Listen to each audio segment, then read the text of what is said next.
Assalamualaikum warahmatullahi wabarakatuh. Alhamdulillahirabbil alamin, wassalatu wassalamu ala asrofil anbiya'i wal mursalin wa ala alihi wa ashabihi rasulillah ya jama'in.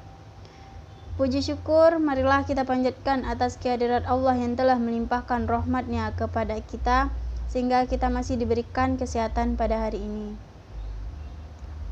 Dan tak lupa pula salawat berangkaikan salam marilah kita hadiahkan buat roh Nabi besar kita, yakni Nabi Muhammad SAW, yang berlafazkan doa Allahumma sholli ala Sayyidina Muhammad wa ala ali Sayyidina Muhammad. Baiklah, perkenalkan, nama saya Yuni Salvia. Saya bertugas sebagai moderator. Dan adapun rekan saya yaitu Muhammad Zikra. Dan materi makalah kami yang akan kami bacakan yaitu tentang perkembangan Islam periode Madinah. Baiklah, langsung saja ke pembahasan materi yang pertama yang akan dibacakan oleh Muhammad Zikra. Kepada Muhammad Zikra, dipersilahkan. Bismillahirrahmanirrahim. Baiklah, saya akan membacakan materi yang pertama yaitu pengertian hijrah. Setidaknya ada dua macam pengertian hijrah yang harus diketahui oleh umat Islam. Pengertian pertama yaitu meninggalkan semua perbuatan yang dilarang atau dimurkai Allah Subhanahu wa taala untuk melakukan perbuatan yang baik dan diridhoinya.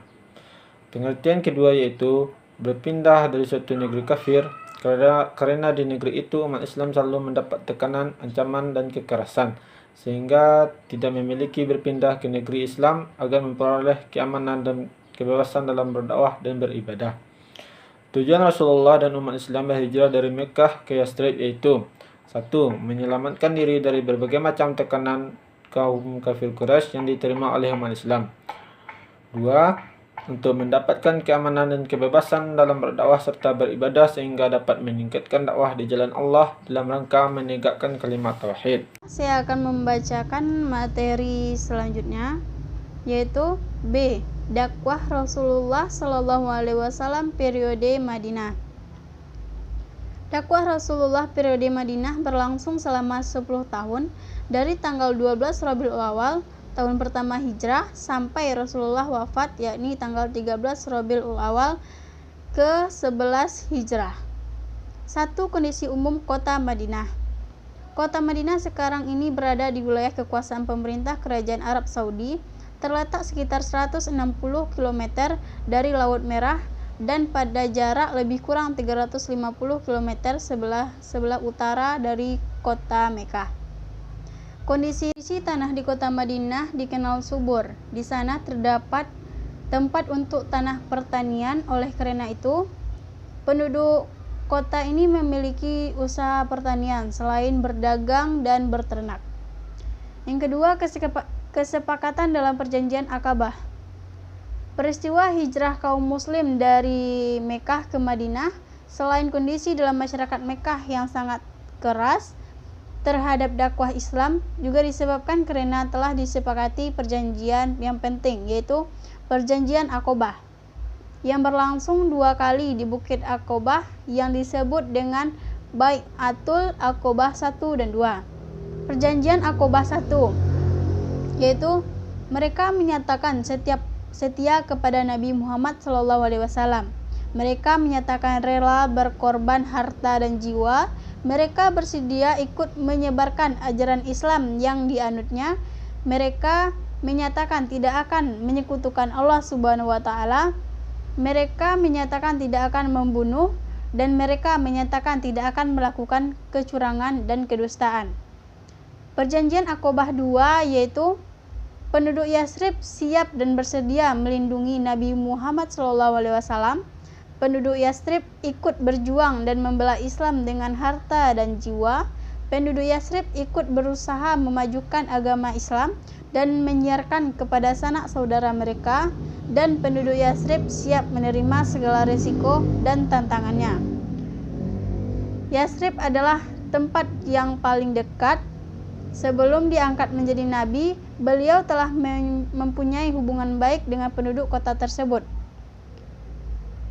Penduduk Yathrib sudah dikenal nabi karena kelembutan budi pekerti dan sifat-sifatnya yang baik.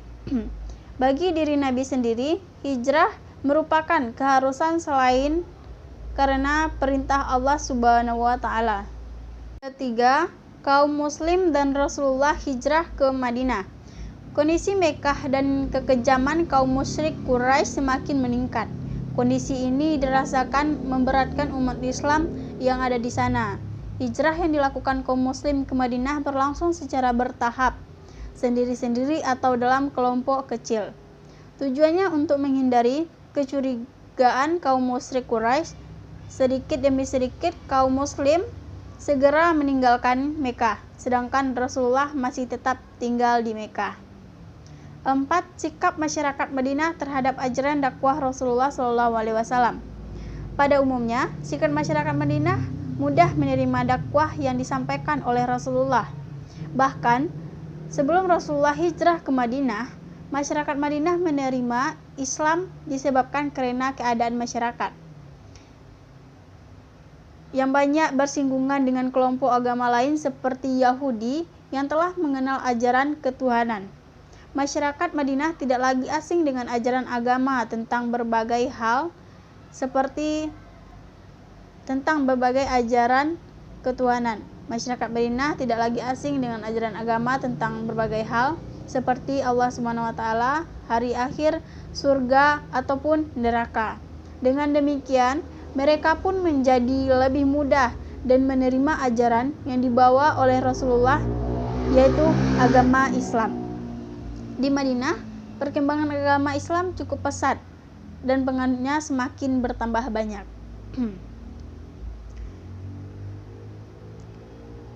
Strategi dakwah yang dilakukan Rasulullah di Madinah berbeda dengan yang ditetapkan di Mekkah. Perbedaan tersebut tentunya disesuaikan dengan kondisi sosial politik masyarakat Madinah pada saat itu. Strategi yang diterapkan Rasulullah ketika berdakwah di Madinah antara lain yaitu 1. Mendirikan masjid, 2. Mempersaudarakan kaum muhajirin dan ansar, 3. Menciptakan perdamaian antara suku, 4. Memprakarsai perjanjian piagam Madinah, 5. Menggalang kekuatan untuk mempertahankan agama. Baiklah, saya akan membacakan materi selanjutnya. Piagam Madinah. Piagam Madinah atau Piagam Charter dimulai karena adanya pertentangan antara kaum-kaum masyarakat di Madinah. Piagam Madinah ditulis pada tahun 662 Masehi. Piagam ini pun diklaim sebagai konstitusi tertulis pertama yang ada di dunia. Piagam Madinah membicarakan tentang hubungan antara umat Islam yaitu antara kaum Ansar dan kaum Muhajirin, dan juga membicarakan tentang hubungan antara umat Islam dengan umat-umat lainnya termasuk umat Yahudi. Dari sini, maka Rasulullah membuat peraturan-peraturan yang disebut dengan Piagam Madinah yang isinya antara lain: 1. Kaum Yahudi bersama kaum muslimin wajib turut serta dalam peperangan. Kaum Yahudi dari Bani Auf diperlakukan sama kaum muslimin. 2. Kaum Yahudi tetap dengan agama Yahudi mereka, dan demikian pula dengan kaum muslimin. 3. Semua kaum Yahudi dari semua suku dan kabilah di Madinah diperlakukan sama dengan kaum Yahudi Bani Auf. 4. Kaum Yahudi dan muslimin harus saling tolong-menolong dalam memerangi atau menghadapi musuh. Yang kelima, kaum Yahudi dan muslimin harus senantiasa saling berbuat kebajikan dan mengingatkan ketika terjadi penganiayaan dan kezaliman. Kota Madinah dipertahankan bersama dari serangan pihak luar.